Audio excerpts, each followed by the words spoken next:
The leaders that came before us, those who were at the front lines when significant change was about to happen, or those who were making the change come to pass, right?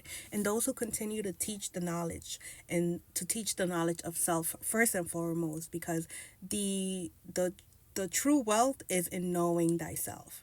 True wealth and abundance is in having freedom from self, from bondage from self, right? And so these leaders, they did something that I used to question.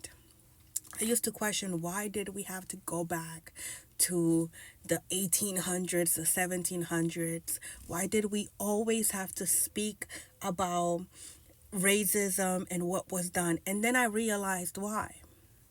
Because we have to know our history in order for it not to repeat ourselves. We must know our history in order for it not to repeat itself. And that means we have to know the patterns, the things that were done, how people came to be, and what was done, right? Because what has happened is that the history of self has been misconstrued. It has been removed from actual history, right? We have identities have been stolen and been given to other people, and we've been misled in such a way that those who truly hold power have forgotten their power, right?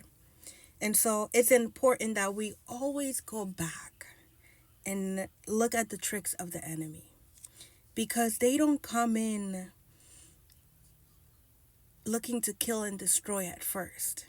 They first come in with a mask. They come in offering help. They come in bearing gifts. They come in portraying to be genuine, right? And what did they do way back then? They stole, they killed, they destroyed, they enslaved. And then they wiped out the owners of such treasures. And so today, we have to be able to look at that and gain the lesson out of it. What did we lack? What didn't we see? We were too given, we were too kind, we didn't have it, we didn't ask enough questions. We opened the doors to our homes because we were kind hearted, right? And it doesn't mean that we're not to do that. It just means that we have to have boundaries, that we have to know that there's pure evil out there, and that we have to be in the lookout for it. And that our ancestors went through some things, right? And they suffered, they were enslaved, they did, a lot was done to them, right? And we carry that in our blood. The knowledge of that, the pain of that, we carry it in our blood. So what we today are to do is to look at it, see it for what it was, gain the lessons out of it, gain the knowledge out of it, and not repeat it again, right? It's not for us to be tormented by it. It's not for us to stay living in it. It's for us to learn from it, transmute it, alchemize it, and gain the knowledge out of it. A lot of us are stuck in bondage to that because of what was done. And so the trick of the enemy is to keep us stuck, to keep us in bondage, to keep us in reminiscing about what was done, what happened. Today we hold the power, we hold the keys. We have been given the knowledge, the wisdom, and the experience from our ancestors is in our DNA.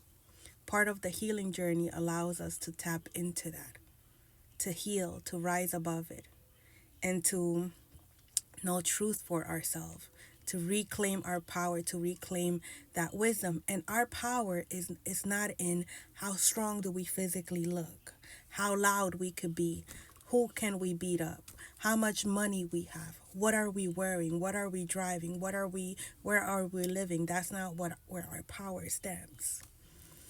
Our power stems in healing, in forgiveness, in making better choices, in claiming our sovereignty back, in knowing our history, in knowing our worth, in walking in our power, backed by our ancestors who forged a path for us